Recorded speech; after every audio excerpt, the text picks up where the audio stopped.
আজকে আমরা করছি wings class 4 part 1 revision lesson activity 5, 6, 7 আমরা আগের ভিডিওতে করেছি। আজকে আমরা অ্যাক্টিভিটি 8 থেকে শুরু করব। তো অ্যাক্টিভিটি 8 এ আমরা চলে এসেছি। চলো দেখি অ্যাক্টিভিটি 8 এ কি করতে বলেছে। পড়ো। use has have and can to write a few sentences about এখানে অ্যাবাউট আছে, হ্যাঁ এখানে আছে birds. বার্ডস। এখানে এটা কেটে গেছে। তাহলে কি করতে হবে আমাদেরকে? বার্ড সম্পর্কে লিখতে হবে। হ্যাঁ ফিউ সেন্টেন্সেস, কয়েকটা বাক্য লিখতে হবে। তাহলে আমাদের কাজ কি না, হ্যাজ আর হ্যাভ ব্যবহার করে এবং ক্যান ব্যবহার করে সেই বাক্যগুলো লিখতে হবে। তার মানে আমাদেরকে হ্যাজ হ্যাভ এর ব্যবহার শেখানো হচ্ছে, আর ক্যান মানে তো পারা, সেটা ব্যবহার শেখানো হচ্ছে। এখানে দুটো এক্সাম্পল দেওয়া আছে, দেখো। A bird has to wings, একটি পাখির দুটো ডানা। দুটো ডানা। তাহলে এখানে হ্যাজ দেওয়া আছে। এ বার্ড ক্যান ফ্লাই, একটি পাখি উঠতে পারে। তাহলে এই দেওয়া আছে। হ্যাঁ তাহলে আমাদেরকে আরো কয়েকটা সেন্টেন্স লিখতে হবে। এখানে দেখো একটা হেল্প বক্সও দেওয়া আছে, হ্যাঁ যেখানে তুমি হ্যাজ হ্যাভ দিয়ে কি লিখবে আর ক্যান দিয়ে কি লিখবে সেটা দেওয়া আছে। হ্যাঁ মানে এগুলা আছে, হ্যাঁ তার জন্য এগুলা হ্যাজ হ্যাভ হবে। আর ক্যান মানে হচ্ছে পারে। হ্যাঁ। পাখি কি কি পারে সেগুলো এখানে আছে, দেখো। তো চলো আমরা লিখে ফেলি, তারপর আমরা এক্সপ্লেন করছি। হ্যাঁ তাহলে দেখো এই আমরা লিখলাম। প্রথমে আমরা হ্যাজ হ্যাভটা করি। প্রথমে আমাদের হেল্প বক্স কি আছে? ফেদার্স। তাহলে ফেদার্স দিয়ে আমরা প্রথম লাইনটা কি লিখেছি? all birds have feathers. সব পাখিরই পালক থাকে। পালক থাকে। নেক্সট কি আছে? টেল। a bird has a tail. হুম, একটি পাখির একটি লেজ থাকে থাকে বা আছে। থাকে বা আছে, ঠিক আছে। হ্যাঁ ওকে, তাহলে দেখো যখন আমরা বার্ডস বলছি তখন হচ্ছে have হ্যাভ, আর যখন বার্ড বলছি তখন হচ্ছে has. হ্যাজ। তার মানে কি, যে থার্ড পারসন সিঙ্গুলার নাম্বার হলে has হয়, হুম, আর বাকি সবগুলোতে have হয়। সেই সূত্র অনুযায়ী যেহেতু এখানে প্লুরাল হচ্ছে তার জন্য হ্যাভ হচ্ছে, হ্যাঁ আর এখানে যেহেতু সিঙ্গুলার হচ্ছে তাই তার এখানে জন্য has হচ্ছে। হ্যাজ, ঠিক আছে। হ্যাঁ ওকে, তাহলে নেক্সট কি আছে দেখি আমরা। নেক্সট আছে two legs. a bird has two legs. তাহলে এখানে আবার আমরা সিঙ্গুলার দিয়েছি, হ্যাঁ তার জন্য তার হ্যাজ জন্য has দিয়েছি। হয়েছে। তাহলে একটি পাখির দুটি পা আছে। নেক্সট দেওয়া আছে clause. claws. bird have claws. হ্যাঁ, তাহলে পাখির থাবা আছে। থাবা থাকে, তাই তো? হ্যাঁ। এখানে বার্ডস দিয়েছি তার জন্য হ্যাভ দিয়েছি। have দিয়েছি। নেক্সট আছে big. beak. a bird has a beak. হ্যাঁ, একটি পাখির একটি ঠোঁট আছে। নেক্সট আছে Two. Two eyes. two eyes. Hmm. birds have two eyes. পাখির দুটি চোখ আছে। দুই চোখ থাকে। আর টু উইংস, a bird এটা has করে দেওয়াই আছে, তাও আমরা লিখেছি। ওকে, হ্যাঁ a bird has two wings. একটি পাখির দুটি ডানা আছে। এবার আসছে ক্যান দিয়ে। হ্যাঁ ফ্লাই, ফ্লাইটা আমাদের করে দেওয়া আছে। এই যে a bird can fly in the sky, হ্যাঁ পাখি আকাশে উড়ে। উঠতে পারে। নেক্সট কি আছে আমরা দেখি, চলো। সিং। সিং দিয়ে আমরা কি লিখেছি? a bird can sing sweet notes. হ্যাঁ, একটি পাখি সুন্দর সুর সুন্দর করে গান করে। গান করতে পারে। এখানে এ বার্ড না দিয়ে তোমরা সাম বার্ডও দিতে পারো, সব বার্ড তো আর পারে না, ওই জন্য আমরা দেবো some bird. Some bird can sing sweet notes. হ্যাঁ নেক্সট আছে ক্যাচ প্রে। এখানে যেমন আমরা দিয়েছি, some birds can catch prey. হ্যাঁ, কিছু কিছু পাখি আছে যারা শিকার ধরতে পারে। নেক্সট আছে নেস্ট। nets. হ্যাঁ, most of birds can make their nest. Most of birds মানে হচ্ছে বেশিরভাগ পাখি তাদের বাসা তৈরি করতে পারে। হ্যাঁ, মোস্ট অফ বার্ডস কেন বলছি? কোকিল যেমন হ্যাঁ বাসা তৈরি করতে পারে না। এখানে যেমন বললাম সাম বার্ড ক্যান সিং, এখানে জন্য বলছি মোস্ট অফ বার্ডস, বেশিরভাগ পাখি বাসা বুনতে পারে। এরপরে কি আছে? Eggs. eggs. birds can lay eggs. পাখিরা ডিম পাড়তে পারে। ওকে, হ্যাঁ তাহলে এই আমাদের হ্যাজ হ্যাভ দিয়ে আর ক্যান দিয়ে পাখি সম্পর্কে লেখা হয়ে গেল। এবার আমরা যাবো অ্যাক্টিভিটি 9 এ। চলো দেখি কি বলেছে। কি দেখে কি বুঝতে পারছো এটা? jumbled letter মনে হচ্ছে। arrange the letters to form meaningful words. হ্যাঁ, তাহলে অ্যারেঞ্জ মানে আমরা জানি কি, সাজিয়ে লিখতে হবে এই লেটার গুলিকে, হ্যাঁ, বর্ণগুলিকে, এবং এবং তাকে পরিণত করতে হবে, ফর্ম, তার রূপ দিতে হবে। কি রূপ দিতে হবে? যাতে সেটা মিনিংফুল ওয়ার্ড হয়, অর্থাৎ অর্থপূর্ণ শব্দ হয়। তো এটা দেখে বুঝতে পারছো কি হবে এটা? ককরোচ। তাহলে ককরোচ হলো। এটা কি হবে বললে মনে হচ্ছে? বাটারফ্লাই। এটা হলো বাটারফ্লাই। এরা একটা ঘর কম দিয়েছে, ঠিক আছে। নেক্সট এটা কি হবে বলে মনে হচ্ছে? গ্রাসহপার হলো। এখানেও একটা ঘর কম দেওয়া আছে। এটা কি হবে বলে মনে হচ্ছে? মসকুইটো হবে। মসকুইটো, ঠিক বলেছো। এটা হলো মসকুইটো। তাহলে ককরোচ মানে হচ্ছে ককরোচ মানে আরশোলা, বাটারফ্লাই, বাটারফ্লাই মানে প্রজাপতি, গ্রাস হপার মানে ঘাস ফড়িং, মসকুইটো মানে মশা। জাম্বেল ওয়ার্ড কটা হয়ে গেল। আমরা চলো নেক্সট অ্যাক্টিভিটিতে যাই। হ্যাঁ, আমরা চলে এসেছি পরের অ্যাক্টিভিটি। অ্যাক্টিভিটি টেনে কি করতে বলেছে আমরা দেখবো। fill in the blanks by choosing appropriate words from the help box. এখানে আমাদের একটা বড় হেল্প বক্স দেওয়া আছে। এই হেল্প বক্স থেকে শব্দ নিয়ে আমাদের ওই ড্যাশগুলো পূরণ করতে হবে। হ্যাঁ ঠিক আছে, চলো দেখি। এখানেও ইনসেক্ট সম্পর্কে কিছু আছে মনে হচ্ছে, আমরা পরপর করি। হ্যাঁ, তাহলে 1 নম্বরটা, an insect has 2 pairs of wings. একটি পতঙ্গের 2 জোড়া, 2 জোড়া কি থাকে? 2 জোড়া ডানা থাকে। ডানা থাকে। তাহলে চলো দেখি, তাহলে উইংস হবে। হ্যাঁ, তাহলে আমাদের সেন্টেন্সটা হলো an insect has 2 pairs of wings. wings, একটি পতঙ্গের 2 জোড়া ডানা ডানা থাকে। থাকে।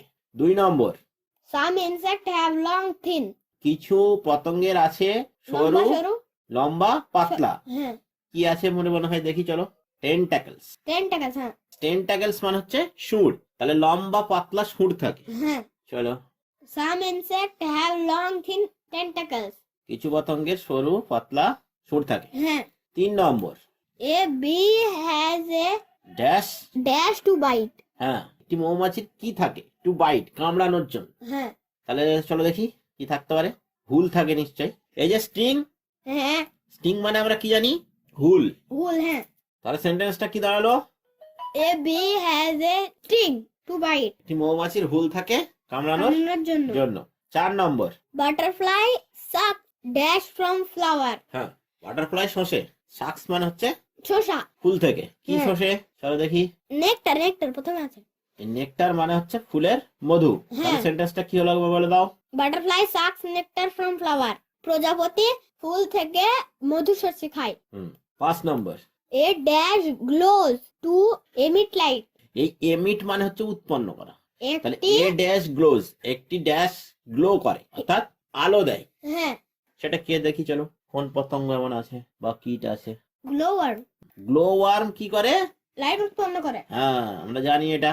আরো একটা করে, কি সেটার নাম কি? ফায়ারফ্লাই। Fire fly. তাহলে সেন্টেন্সটা বলে দাও। A glowworm glows to emit light. হুম, একটি গ্লোওয়ার্ম লাইট উৎপন্ন করে তার উজ্জ্বল জন্য। হয় আলো আলো তৈরি করার জন্য। হ্যাঁ। ঠিক আছে, 6 নম্বরটা বলে দাও।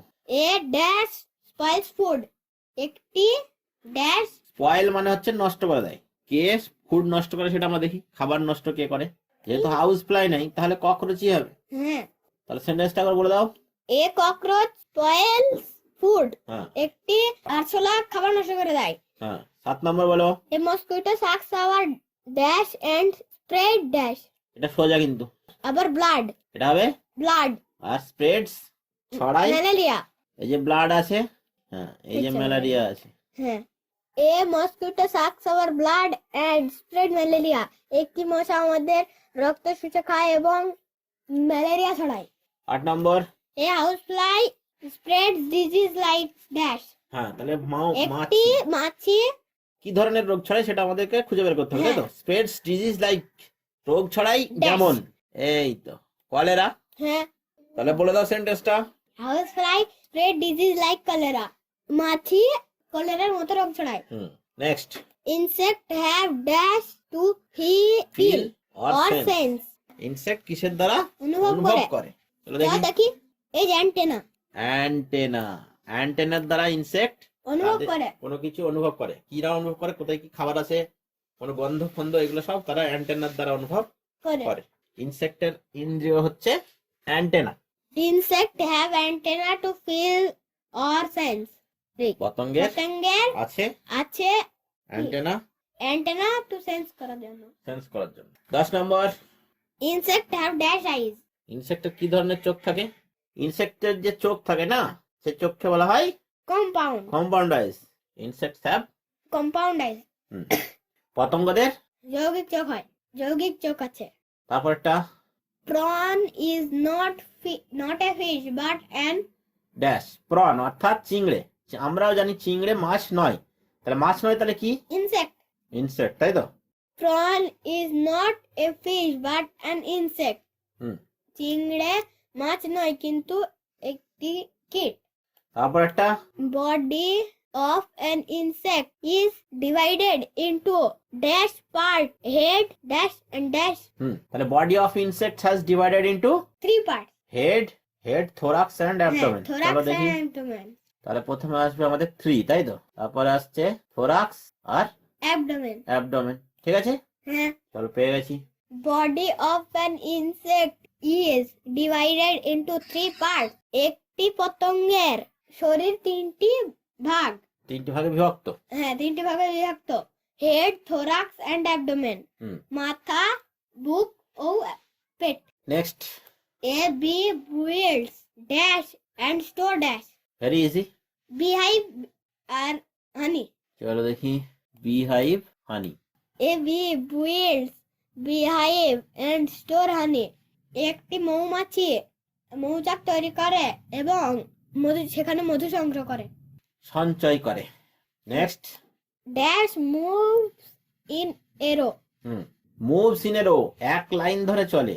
অ্যান্ডস, আমরা কি জানি? পিঁপড়ে সারিবদ্ধ হয়ে চলে।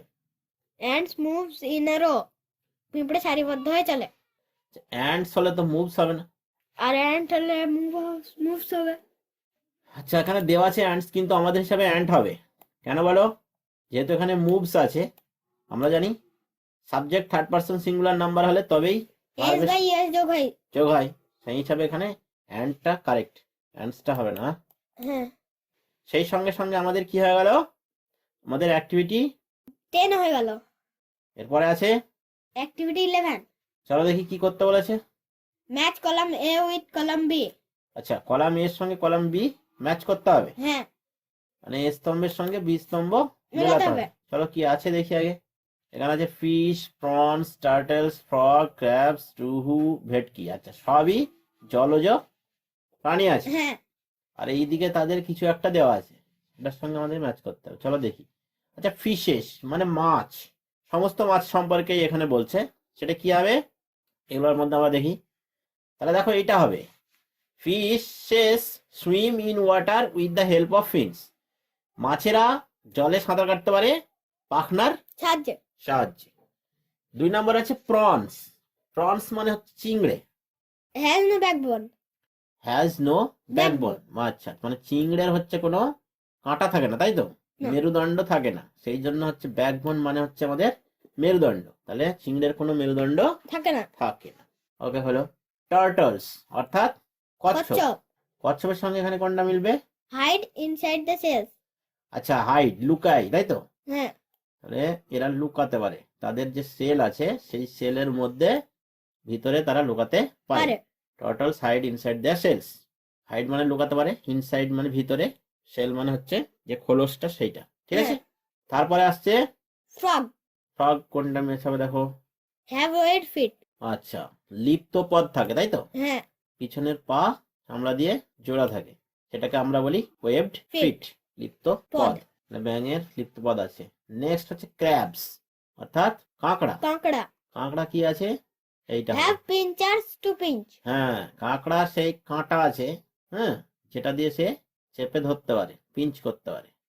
তাহলে ক্র্যাবস হ্যাভ পিঞ্চার্স টু পিঞ্চ। কাঁকড়ার দাঁত আছে আমার দেওয়ার জন্য। এরপর আসছে রুহু। রুহু মানে রুই। রুহু মানে হচ্ছে রুই মাছ। Is a fresh water fish. আচ্ছা, মিষ্টি জলের মাছ। মিষ্টি জলের মাছ হচ্ছে রুই। আর ভেটকি, ভেটকি হচ্ছে নোনা জলের মাছ। হ্যাঁ। Lives in saline water. এই তো, স্যালাইন ওয়াটার মানে হচ্ছে লবণাক্ত জল। তাহলে ভেটকি হচ্ছে লবণাক্ত জলের মাছ। তাহলে এই আমাদের সুন্দর করে আমরা ম্যাচিংটা করে ফেললাম। হ্যাঁ। চলো আমরা পরের অ্যাক্টিভিটি কি আছে দেখি। এখানে বলেছে tick which are friendly to environment and cross which are harmful to it. মানে হচ্ছে আমাদের যে পরিবেশ, আমাদের সেই পরিবেশের জন্য কোনটা ফ্রেন্ডলি অর্থাৎ বন্ধুত্বপূর্ণ, মানে পরিবেশের জন্য কোনটা ভালো, সেইটাতে আমরা দেব টিক। আর যেটা হার্মফুল অর্থাৎ ক্ষতিকারক পরিবেশের জন্য, সেটাতে আমরা দেব cross. To plant a tree, একটি গাছ লাগানো। টু প্ল্যান্ট এ ট্রি, এটা হচ্ছে কি হবে? ফ্রেন্ডলি। হ্যাঁ। Number 2, to throw garbage in rivers, harmful মানে হচ্ছে নদীতে নোংরা ফেলা, নোংরা আবর্জনা ছুঁড়ে ফেলা, সেটা আমাদের পরিবেশের জন্য খারাপ, তাহলে এটা হয়ে গেল ক্রস। হ্যাঁ নেক্সট যে আছে টু ডাম্প কেমিক্যাল ইন সিজ, হ্যাঁ ওই একই জিনিস, সমুদ্রে নোংরা আবর্জনাকে কেমিক্যাল হ্যাঁ অর্থাৎ রাসায়নিক পদার্থ সমুদ্রে ফেলা, সেটাও পরিবেশের জন্য ক্ষতিকারক। ক্ষতিকারক। নেক্সট হচ্ছে take care of a garden. বাগানের যত্ন নেওয়া, তাহলে বাগানের যত্ন নেওয়া মানে গাছের যত্ন নেওয়া, হ্যাঁ তাহলে সেটা পরিবেশের জন্য ভালো। তাহলে এটা হচ্ছে friendly. To use less cars on streets, এটাও ঠিক। রাস্তাঘাটে কম গাড়ি চালানো, হ্যাঁ তাই তো? রাস্তাঘাটে যদি আমরা কম গাড়ি চালাই, বিশেষ করে যেসব গাড়ি পেট্রোল ডিজেলে চলে, তাহলে সেগুলো আমাদের পরিবেশের জন্য কম চালানোটা ভালো, যেহেতু সেই গাড়ি থেকে যে ধোঁয়াগুলো বার হয় সেগুলো আমাদের জন্য ক্ষতি করে, তাই যত আমরা গাড়ি কম চালাবো তত পরিবেশের জন্য ভালো। Next to make drinking water source clean. Sources clean, drinking ওয়াটারের যে সোর্স মানে পানীয় জলের যে সোর্স, হ্যাঁ হ্যাঁ পানীয় জলের যোগান আমরা যেখান থেকে পাই সেইটাকে আমরা পরিষ্কার রাখি, যদি পরিষ্কার রাখাটা কি আমাদের ভালো, তো হুম তাহলে সেটাও একটা ফ্রেন্ডলি, পরিবেশের জন্য ভালো। ভালো। Next two decrease the use of air condition machine. হ্যাঁ, এয়ার কন্ডিশন যে মেশিন হয় অর্থাৎ এসি। এসি, যেটাকে আমরা শর্টকাটে বলি এসি, শীততাপ নিয়ন্ত্রিত যন্ত্র, হ্যাঁ সেটা যত বেশি ব্যবহার করব তত আমাদের পরিবেশের ক্ষতি হবে। কেন বলো? কারণ তাতে একটা কেমিক্যাল থাকে, সেই কেমিক্যাল দিয়ে সে ঘর ঠান্ডা করে, আবার কি করে সে ওই ঘর ঠান্ডা করতে গিয়ে বাইরের হাওয়াকে গরম করে দেয়, তো সেই জন্য সেটা আমাদের পরিবেশের পক্ষে ক্ষতিকর। তাহলে সেটা যদি আমরা কম ব্যবহার করি, ডিক্রিজ করি অর্থাৎ কমিয়ে দিই ব্যবহার, হ্যাঁ তাহলে সেটা আমাদের পরিবেশের জন্য ভালো। ভালো। ঠিক আছে, হ্যাঁ তাহলে এখানে আমরা আজকে জানলাম আমাদের পরিবেশের জন্য কি কি ভালো আর কি কি খারাপ। ওকে, হ্যাঁ তাহলে এগুলো আমরা চাইবো আমরা মেনে চলবো, হ্যাঁ আর সেই সঙ্গে সঙ্গে আজকে আমরা এখানেই ক্লাস শেষ করছি। শেষ করছি।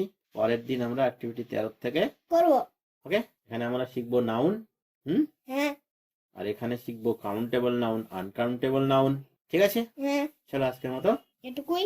প্লিজ পরের ভিডিও দেখার জন্য অবশ্যই অবশ্যই সাবস্ক্রাইব করো এবং বেল আইকন বাজিয়ে দাও। বাজিয়ে দাও।